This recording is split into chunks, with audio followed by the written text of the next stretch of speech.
a parlé de la recherche. La recherche ne peut pas se faire s'il n'y a pas de doctorants. Des doctorants et des post-docs. D'accord ? Et bien sûr, au-delà des enseignants-chercheurs, etc. Donc, on a mis en place, on était la première université à obtenir donc une école doctorale. Une université avec un statut privé à avoir une école doctorale. La stratégie qu'on a mise en place, c'est que d'abord, pour notre développement, donc il fallait qu'on commence à former donc, nos doctorants qui vont être notre futurs enseignants-chercheurs. Donc, là, on a mis en place une vraie stratégie. D'abord, c'est des étudiants en thèse à plein temps. Alors, nous, on ne prend pas, par exemple, quelqu'un qui est salarié ou qui est fonctionnaire, qui veut faire une thèse, ça non. Parce que nos étudiants en thèse sont à plein temps ici, parce qu'à la fois on les forme, parce qu'ils suivent des cours, mais en même temps, et donc ils font la recherche full-time, ils ont des bureaux ici, et en même temps, on leur donne donc, une bourse de 8 000 dirhams par mois, net, d'accord ? Ils ne payent pas de frais de scolarité. Il y a des frais de scolarité, mais qui sont sous forme de bourse. Voilà, qui sont, en tout cas, ils ne payent pas. Ils touchent plutôt donc 8 000 dirhams. Donc ces étudiants, on commence à recruter. Donc on commence à avoir des étudiants qui ont soutenu leur thèse, certains. Et en plus, il y a des thèses qui sont faites en co-tutelle avec nos partenaires, que ce soit en Europe, que ce soit aux États-Unis. Et on récupère donc une partie de ces doctorants qui viennent d'abord parce qu'on est sûr sur la qualité de leur formation, parce qu'on les a formés. Et en même temps, c'est un produit au standard international. D'accord ? Donc voilà, les doctorants est un pilier relativement important dans le développement de l'université. Donc on est à 150 doctorants. À terme, donc on va aller progressivement pour avoir une école doctorale de 300 à 400 doctorants. À terme, c'est en fonction du développement des effectifs des étudiants et le déploiement qu'on est en train de faire au niveau des régions, parce qu'il y a pas mal d'étudiants. D'abord, il y a des enseignants qu'on recrute, qui sont déployés là-bas, mais en même temps, il y a des nouveaux, comme nos doctorants, qui soutiennent leur thèse et qui vont... Et c'est une chose importante aussi, c'est que le nombre d'enseignants-chercheurs qui ont un doctorat, il est de 80%. Parce que l'État, le cahier de charge en tout cas de l'État, ne permet d'avoir pratiquement 50% d'enseignants qui n'ont pas de doctorat, qui sont de niveau master. Donc, comme on se veut une université de recherche, donc c'est 80% de nos enseignants qui sont avec un doctorat et qui sont actifs au niveau recherche.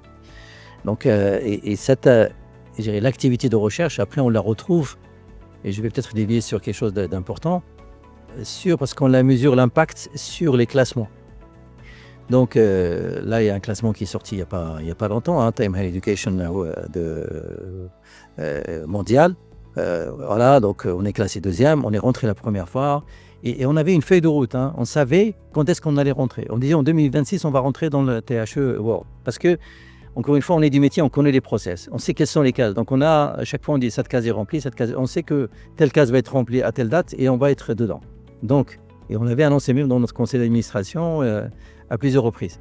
Donc on est rentré au rang 800, parce que même rentrer tout de suite et rentrer vraiment faire un bond de ce niveau-là est très encourageant, et ça montre encore une fois la qualité de la recherche. Et c'est encore une fois les publications sur lesquelles on est évalué, c'est des publications des permanents de l'université. J'insiste là-dessus. C'est uniquement les professeurs de l'université. C'est-à-dire qu'on n'est pas... il y a des universités internationales et un peu partout qui parfois achètent la publication. C'est-à-dire que je prends un chercheur qui aille quelque part, je le rémunère, il publie en mon nom pour améliorer le nombre de mes publications. Donc ce n'est pas notre cas. Nous, c'est uniquement les publications de nos chercheurs. L'autre, donc on voit aussi ça au niveau de par exemple la business school. Alors l'autre business school qui performe de manière assez exceptionnelle, parce que lorsqu'on connaît le secteur, donc en moins de 15 ans, elle est maintenant elle est rentrée au rang 20e dans le classement des Financial Times. C'est pas rien, parce que je pense que les gens qui ne connaissent pas le secteur ne mesurent pas, mais avoir une business school qui est 20e mondiale, c'est juste incroyable d'ailleurs. Donc ça, c'est grâce aussi à toute une stratégie qu'on a mise en place depuis 2016 à peu près, parce qu'on a décliné une stratégie, une vision, parce que le domaine du management, c'est le domaine le plus enseigné au monde. Voilà, c'est là où il y a le plus d'offres de formation au niveau mondial, c'est le management. Donc il fallait se distinguer et il fallait être compétitif dans ce domaine-là. Donc on a mis en place une vision. Je suis allé chercher à l'époque un directeur général donc à l'étranger qui était expérimenté qui gérait les business schools et qui était expérimenté, c'est Olivier Aptel. Donc avec un objectif et un contrat. Et franchement, au bout de 7 ans, il avait atteint tous les objectifs qu'on lui avait demandé d'atteindre. Bon, bien sûr, maintenant, ça continue. Donc, on a un nouveau directeur général. Mais donc, on a mis tout en place une stratégie. Donc, aujourd'hui, le résultat, c'est que c'est une business school qui joue dans la Champions League mondiale, des business schools. On peut parler de Champions League puisque le foot est d'actualité. Et ça montre aussi que lorsqu'on a une bonne équipe, je fais une parenthèse sur le foot, on est content d'avoir une belle équipe qui quand même arrive donc champion du monde. Et lorsqu'on regarde, c'est qu'il y avait une stratégie qui a été menée depuis longtemps. Il y a une académie de foot, la formation, et en même temps, il y avait un apport de la diaspora. Et je vous assure que c'est exactement ce qu'on a au sein de l'UIR ici. C'est à la fois, donc, on est sur la qualité de la formation, et le projet, dès le départ, a été mené par la diaspora, et la diaspora continue à apporter énormément de choses. Donc, c'est juste une parenthèse pour faire un petit parallèle par rapport à... D'abord, il faut toujours avoir une vision, il faut avoir une continuité dans la vision, dans la stratégie. Il ne faut jamais... parce que parfois, il peut y avoir des vagues, etc. Bouf, ils essaient de te faire dévier. Il faut revenir, donc toujours, il faut garder le cap. Et c'est ça que j'admire beaucoup au niveau de notre stratégie footballistique. Et bien sûr, Sa Majesté s'intéresse beaucoup au foot et je pense qu'il y est pour que cette continuité de vision et quelqu'un qui exécute cette vision, je dirais, à merveille, c'est Fouzi Reja, donc le président de la Fédération de foot, et qui fait un travail exceptionnel. Donc il faut avoir une vision, il faut avoir des gens qui exécutent cette vision-là. Donc, nous, c'est ce qu'on a fait. Donc, au sein de l'université, il y avait une vision qui est, modestement, on peut dire, qui était claire, avec des gens qui exécutaient cette vision, des professionnels, et 15 ans, on voit le résultat. 9400 étudiants en formation initiale, un petit million en formation exécutive, une business school qui est 20e mondiale. Et dans ce classement-là, chose importante, je ne sais pas si ça a été relevé dans les médias, sur 3 critères, ils ont performé mondialement. La business school de l'UIR est classée première mondialement sur 2 critères. Le premier critère, c'est l'évolution de carrière au bout de 3 ans. C'est-à-dire que nos étudiants, lorsqu'ils rentrent, ils progressent rapidement donc, en termes de responsabilité. Et ça encore, ce classement-là, Financial Times, c'est pas du déclaratif. C'est des enquêtes auprès des alumni, auprès des employeurs, etc. Deuxième critère sur lequel ils sont premiers, c'est l'employabilité à l'international. Nos étudiants s'emploient facilement à l'international. Il y a un critère, ils sont classés 5e mondial, c'est là l'évolution de salaire. C'est-à-dire nos étudiants, leur évolution de salaire est rapide et on est classé 5e. C'est pas rien. C'est-à-dire lorsqu'on voit la Harvard Business School, on va à HEC, on voit les grandes... Et avec des moyens qui n'ont rien à voir avec les moyens qu'ils ont. Vous pouvez faire Harvard, la Business School d'Harvard, voilà. Il faut économiser toute une vie, peut-être, et encore. Si vous allez à HEC, c'est 30 000, 40 000 euros. Donc lorsqu'on regarde toutes les business schools qui sont derrière nous, ils ont des coûts de scolarité qui sont mais vraiment 4 fois les coûts de scolarité qu'on a ici. Ça varie de 72 000 dirhams jusqu'à la médecine qui a 130 000 dirhams. On a 40% aujourd'hui d'étudiants boursiers. Et sur un système d'équité. Sur 9400 aujourd'hui, cette année on est à 9400. Avoir 40% d'étudiants boursiers, c'est énorme. D'accord ? Sincèrement, dans le projet initial, je rêvais d'avoir 20% d'étudiants boursiers. Et mon rêve, non, pas qu'exaucé. Donc je suis heureux de voir qu'on a 40%. C'est une réalisation magnifique. Et alors, c'est 40% d'étudiants boursiers en fonction des revenus. Donc ça va de quelqu'un qui a 100% avec logement, avec certains même on leur donne une bourse de vie parce qu'ils n'ont même pas de quoi se nourrir, et jusqu'à celui qui a 20%.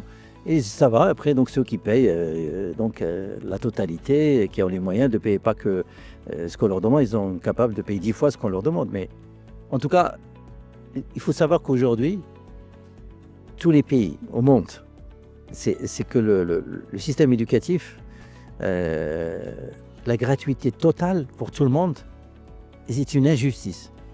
parce que tout le monde n'est pas logé à la même enseigne. Ce principe d'égalité coûte que coûte pour tout, là, c'est injuste, d'accord? Et je racontais souvent une anecdote. Moi, j'étais prof à Nantes. Une fois, j'avais un étudiant qui s'endormait dans mon cours. Et donc, je suis allé le voir. Je lui ai dit, écoutez, allez, entrez chez vous, terminez votre nuit. Etc. Donc, il se réveille. À la fin du cours, il est venu s'excuser. Il m'a dit, je suis désolé, monsieur, j'ai travaillé la veille. Et comme on était en période d'examen, je lui ai dit, mais on ne prépare pas ces examens la veille. Il m'a dit, non, je suis veilleur dans un parking. J'ai dit, mais comment on peut mettre ce gamin-là dans les mêmes conditions de réussite que quelqu'un qui arrive tout frais le matin pour passer ses examens? Donc, c'est là où je dis que le système, globalement au niveau mondial, parce qu'il y a la massification du nombre d'étudiants, d'accord, la massification, et du coup, aucun pays aujourd'hui, bon, la France est en train de revenir, et je crois que ma première interview, j'avais dit, la France, le modèle français atteindra ses limites, tôt ou tard, ils vont être obligés de faire payer les étudiants, et là on y arrive, pas plus tard que la semaine dernière, il y avait donc un article où la plupart des écoles, en tout cas d'ingénieurs, ils vont commencer par les écoles d'ingénieurs, déjà ils ont demandé dans les universités est-ce que les étrangers payent, donc une partie de... Donc les modèles économiques des universités, les États ne peuvent pas prendre en charge, sauf les petits pays, lorsqu'on a un pays où il y a 3 millions, 5 millions d'habitants. Bon, on donne l'exemple des modèles nordiques. Les modèles nordiques, ils ont 5 millions, ils sont très riches. Bon, prenez la Norvège, les réserves, je dirais qu'ils ont, le fonds qu'ils ont, 2000, je ne sais plus combien de millions, 2000 milliards de dollars.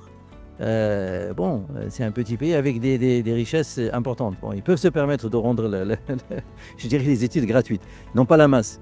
Mais je vous dis tout à l'heure, le Maroc, lorsqu'on passe de 300 000 à 1,2 million d'étudiants, c'est la massification. Et ça, tous les pays aujourd'hui, la plupart des pays font payer les étudiants.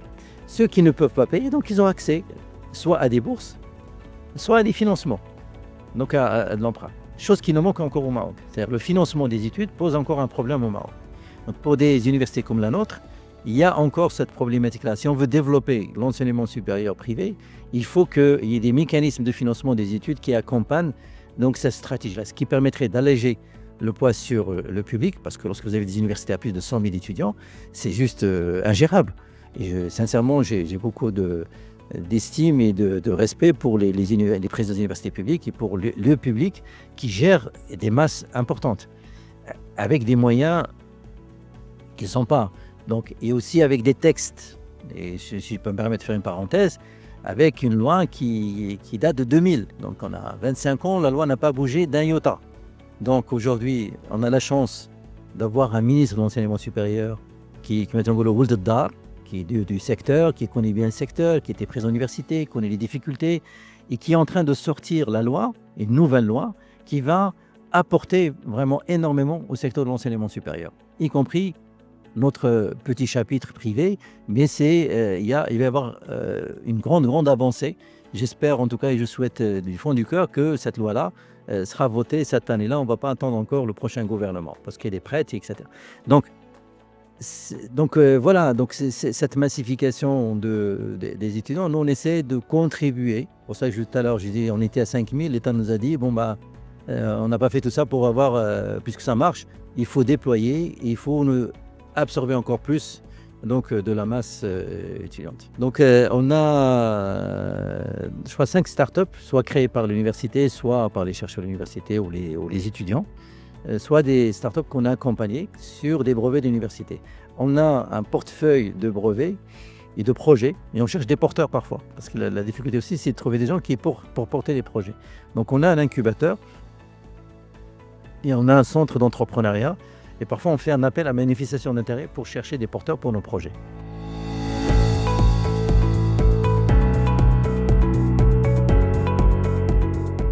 Pour répondre directement à votre question, je vais faire une petite introduction.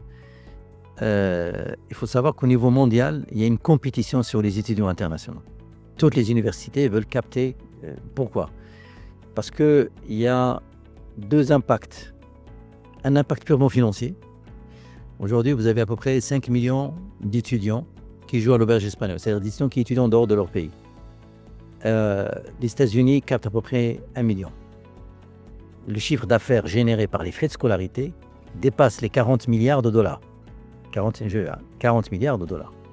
Suivi par l'Angleterre, qui capte à peu près un chiffre d'affaires de 30 milliards d'euros. Suivi par l'Australie, parce qu'ils captent toute l'Asie du Sud. Ils sont pas loin de 15 milliards de dollars. Donc c'est le premier impact, c'est un impact vraiment économique. Deuxième impact, c'est le soft power. Lorsque vous ramenez quelqu'un chez vous, dans votre pays, vous le formez, vous lui injectez la culture, etc., tout se passe bien, c'est le soft power. Quelqu'un qui rentre chez lui, qui retourne dans son pays, s'il rentre, le premier partenaire qu'il va chercher, c'est le pays dans lequel il a étudié, etc. C'est ce que font les Américains, c'est ce qu'ils font les Européens, etc. Donc, vraiment, moi j'ai un projet, un rêve, c'est qu'on fasse du Maroc un pays de l'économie du savoir. C'est ce qu'on appelle, et tout ça, ça s'appelle l'économie du savoir. De faire du Maroc une plateforme de l'économie du savoir, pas pour capter que les étudiants africains, bien sûr pour capter les étudiants africains, mais aussi les étudiants, pourquoi pas européens, pourquoi pas de l'Asie, pourquoi pas Et pour pouvoir arriver à capter cette population internationale, des étudiants internationaux, il y a deux choses importantes. Un, il faut faire rentrer nos formations dans les accréditations internationales. Les accréditations internationales, parce que c'est un gage d'assurance qualité et les employeurs, en général, regardent votre diplôme. Est-ce que vous avez les certifications internationales qui rassurent l'employeur sur la qualité de votre formation? Notre business school, dans la stratégie dont j'ai parlé tout à l'heure, on avait commencé par l'accréditation ACSB. La deuxième accréditation la plus importante, c'est EQUIS. On vient de l'avoir. Il est en bas. C'est pour ça que tout à l'heure, j'ai dit notre business school rentre dans la Champions League des business schools. Et aujourd'hui, elle devient visible pour les étudiants internationaux. D'accord? Donc, elle devient visible. Alors, il y a des étudiants internationaux qui commencent à venir, et pas qu'africains d'ailleurs, à s'inscrire dans les business schools d'Europe, etc. Pourquoi? Parce qu'ils disent « Ah, je vais avoir une business school 20e mondiale qui a les accréditations et qui me coûte 3 fois moins cher. » Et quatrièmement, chose importante, je vais bénéficier d'une culture supplémentaire pour mon CV, c'est important. Et en même temps, je vais apprendre l'arabe. Il y en a certains qui se mettent à apprendre l'arabe. Pour leur CV, c'est tout bénef. Donc, première chose, pour capter ces étudiants internationaux, y compris africains, donc il faut arriver à rentrer dans ces accréditations internationales. Donc, on a fait ça pour notre business school. On l'a fait pour l'ingénierie. Alors, on a l'accréditation américaine ABET pour l'ingénierie et on a l'accréditation EQUIS avec le label EURES européen pour nos écoles d'ingénierie. L'informatique avec l'IA, data, cybersécurité, pour l'aéronautique automobile, pour les énergies renouvelables. Donc, et en plus, la cerise sur le gâteau, en tout cas ces accréditations-là, on les a eues, c'est-à-dire avec pratiquement félicitations. J'entends par là, souvent lorsqu'on vous accrédite pour la première fois, et moi j'étais dans des instances à l'époque d'évaluation des accréditations, notamment la CTI, lorsqu'on accrédite pour une première fois, on donne 3 ans.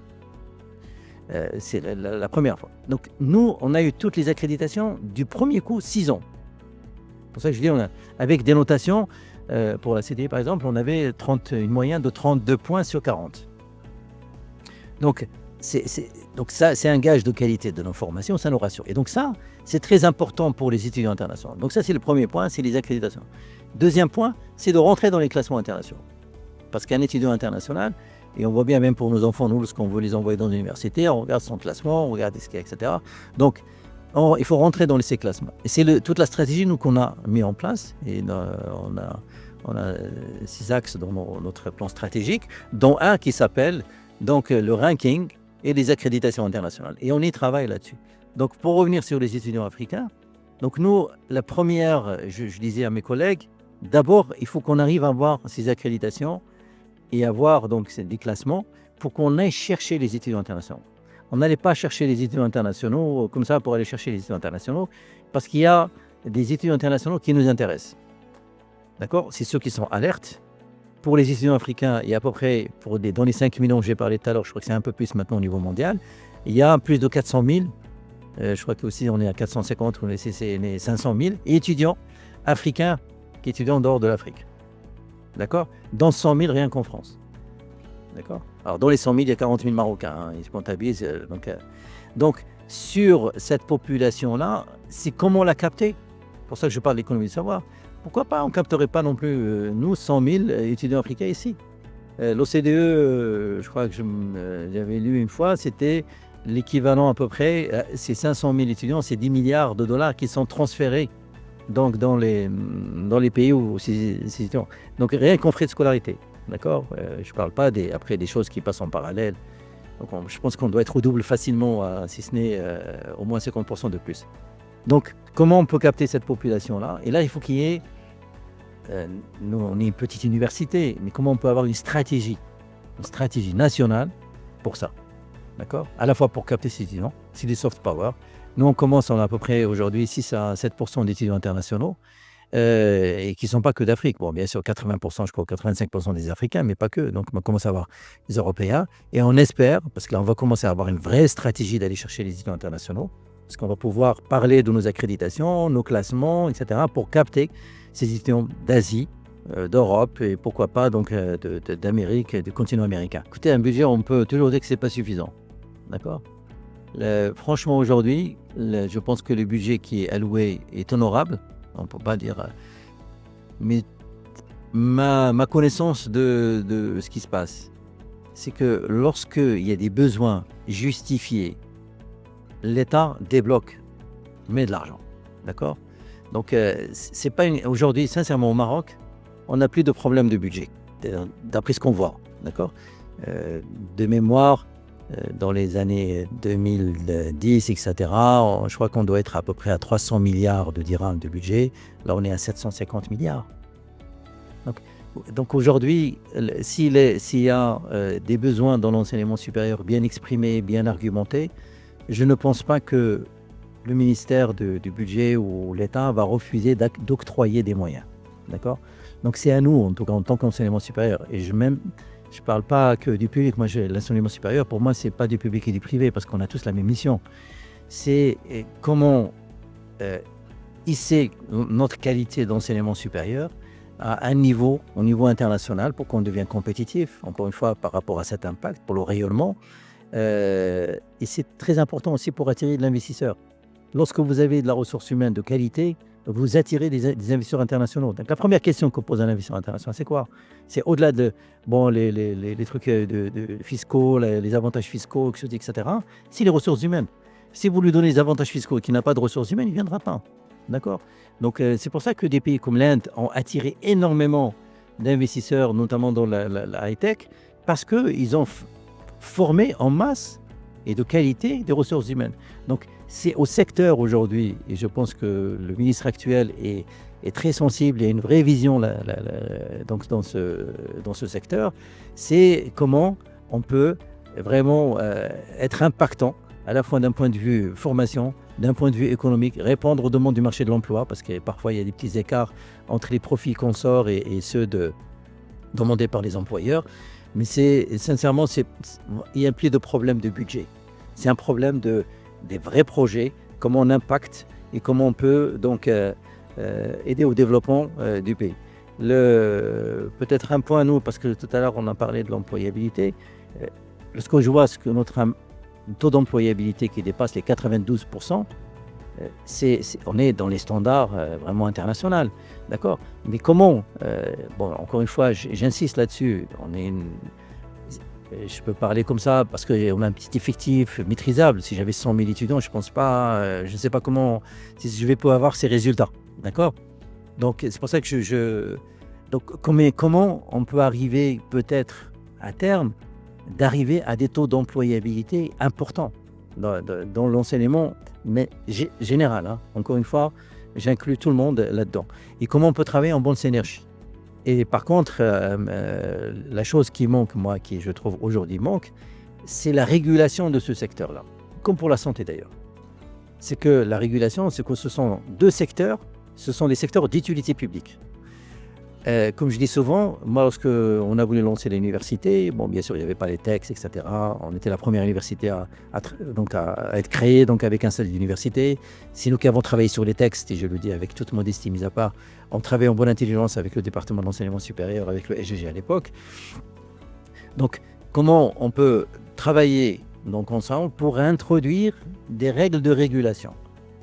Encore une fois, je dis, lorsque on nous a donné un espèce de licence d'exploiter ce secteur-là. D'accord? Lorsqu'on nous autorise et on nous accrédite et on nous donne la reconnaissance, on nous donne une licence. Donc on a libéralisé un secteur, l'enseignement supérieur comme la santé, mais sans mettre en face les règles de régulation. Et aujourd'hui, il y a besoin de réguler. À la fois pour pouvoir peut-être encourager à ce que les gens allaient s'installer ailleurs, dans d'autres territoires qui ne sont pas couverts, à la fois